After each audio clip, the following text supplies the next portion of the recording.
दर्शकवृन्द नमस्कार। नेपाल लाइभमा स्वागत छ। म पुष्पा केसी। आजको कार्यक्रममा हामी नेपाल लाइभ कर्मी टिभी खड्काले लेखेको शेखर पक्षले प्रतिवाद गर्नु अघि देउवाको गगनकाँड शीर्षकमा तयार पारिएको सामग्री तपाईमाझ प्रस्तुत गर्दैछौँ। सामान राम्रो छ, ढुक्क हुनुहोस्। थाहा छ त्यसैले त यही लिन आएको। गुणस्तरीय प्लम्बिङको भरपर्दो नाम मार्बल। नेपाली कांग्रेसका सभापति तथा प्रधानमन्त्री शेरबहादुर देउवाले गत पुसमा 2 पल्ट गरी 13 केन्द्रीय सदस्य मनोनित गरे। 14औं महाधिवेशनमा 40% मत ल्याएर देउवासँग पराजित डाक्टर शेखर कोइराला पक्षले सदस्यहरू मनोनित भएपछि मात्रै जानकारी पायो। पुस 21 गते डाक्टर कोइराला पक्षले भेला गरेर सभापतिको लाइक र डिसलाइकबाट व्यक्तिको छनौट भए पार्टीमा दुर्घटना पर्ने भन्दै सचेत गरायो। भेलाले भन्यो, केन्द्रीय सदस्यमा नियुक्ति गर्नुभएको छ। नियुक्ति पाउनुभएका सबै साथीहरू सक्षम र योग्य नै हुनुहुन्छ। तर के मापदण्ड अपनाएर उहाँहरू नियुक्त हुनुभएको हो? हामी जान्न चाहन्छौँ। पार्टीमा न्यायोचित अवसरको वितरण र व्यवस्थापन हुन जरुरी छ। नभए कार्यकर्ता किन कांग्रेसमा बस्ने भनी प्रश्न उठ्न सक्छ। यति भन्दै त्यसविरुद्ध सशक्त प्रतिवाद गर्ने चेतावनी समेत दिइयो। संसदीय राजनीतिका उतार चढावबाट आफ्नो स्वभावलाई गैडाको छालामा रूपान्तरण गरिसकेका देउवालाई डाक्टर शेखर पक्षको उक्त चेतावनीले अलिकति पनि छोएन। केन्द्रीय समितिको बैठककै सम्मुखमा उनले अन्य 2वटा निर्णय एकलौटी गरिदिए। पहिलो, नेविसंघ र तरुण दलको अध्यक्ष चयन। दोस्रो, स्थानीय तह घोषणा पत्र मस्यौदा समितिको संयोजकको जिम्मेवारी। देउवाले आफू निकट विद्यार्थी नेता दुजाङ शेर्पालाई नेविसंघको अध्यक्षमा नियुक्त गरे भने तरुण दलमा विद्वान गुरुङ। भातृ संस्थाहरूको नेतृत्वका विषयमा पार्टीमा छलफल गरेर टुङ्ग्याउनु पर्ने डाक्टर शेखर पक्षले बताइरहेका बेला देउवाले सरप्राइज दिए। गठबन्धनका नाममा आफूहरूलाई किनारा लगाउन खोजिएकोमा सशंकित भइरहेको उक्त समूह यो निर्णयबाट झन झस्केको छ। देउवाको एकलौटी निर्णय गर्ने उक्त शैलीको प्रतिवाद गर्ने विषयमा डाक्टर शेखर पक्षले बुधबार र बिहीबार लगातार छलफल चलायो। आगामी केन्द्रीय समितिको बैठकमा उक्त विषयलाई जोड दिएर उठाउने निष्कर्ष बुधबार निकालियो र बिहीबार देउवाका निर्णयको प्रतिवाद गर्ने निर्णय भयो। डाक्टर शेखर कोइराला आफू निकट केही नेता र भातृ संगठनका पूर्व प्रमुखसँग शुक्रबार बस्ने केन्द्रीय समितिमा उठाउनु पर्ने एजेन्डाका विषयमा छलफल गरिरहेका बेला फेरि देउवाले अर्को निर्णय गरे। त्यो निर्णय थियो शेखर पक्षबाट महामन्त्री जितेका गगन थापालाई स्थानीय तहको आगामी निर्वाचनका लागि कांग्रेसको घोषणापत्र मस्यौदा समितिको संयोजक बनाउने। अघिल्ला निर्णयलाई विधि र पद्धति मिचेर गरिएका निर्णयको संज्ञा दिइरहेको डाक्टर शेखर पक्षले महामन्त्री थापालाई दिइएको जिम्मेवारीका विषयमा बोलेको छैन। सामान्य दृष्टिबाट हेर्दा थापा घोषणापत्र मस्यौदाका लागि सही पात्र हुन्। महामन्त्रीको चुनाव अघि व्यवस्थित दस्तावेज बनाएर गएका उनीसँग यसको अनुभव छ।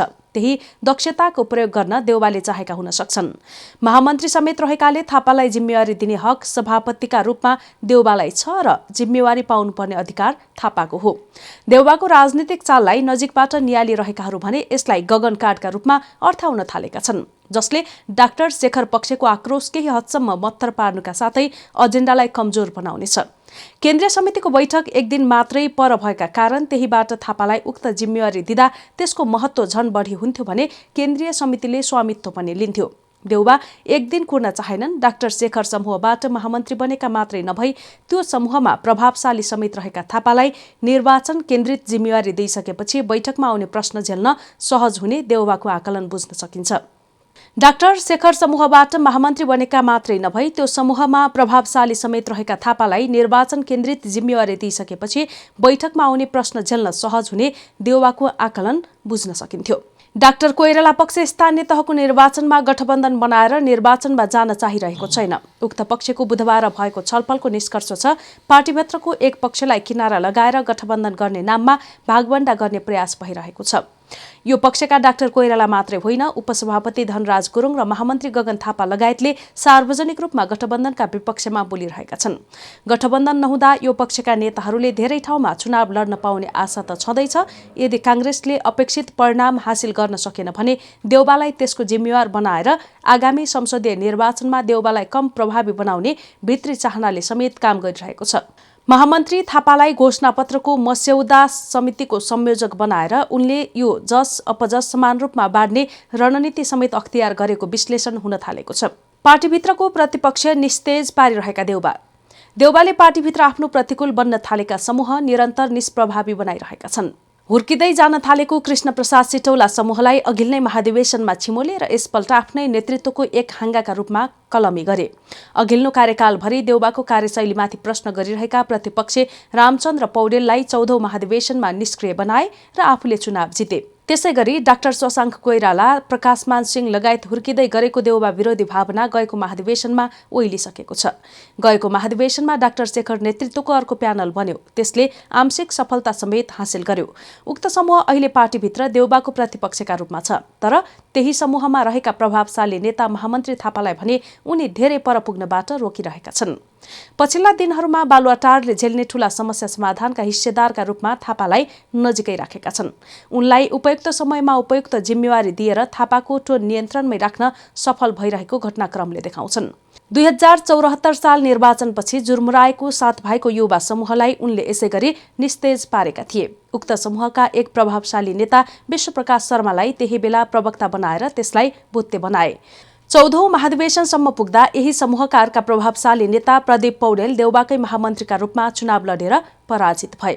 जुर्मुराएका पौडेलबाट देउबालाई लाभ। 14औं महाधिवेशनपछि देउबा गुटमै समाहित भएका पौडेल, सिंह र कोइराला भागवण्डाका लागि भने अर्को गुटका रूपमा देउबाले प्रयोग गरिरहेका छन्। महाधिवेशनमा निष्क्रिय पारेको आफ्नो समूहलाई रिअर्गनाइज गर्दै उनले शुक्रबार बिहान भेला बोलाएका छन्।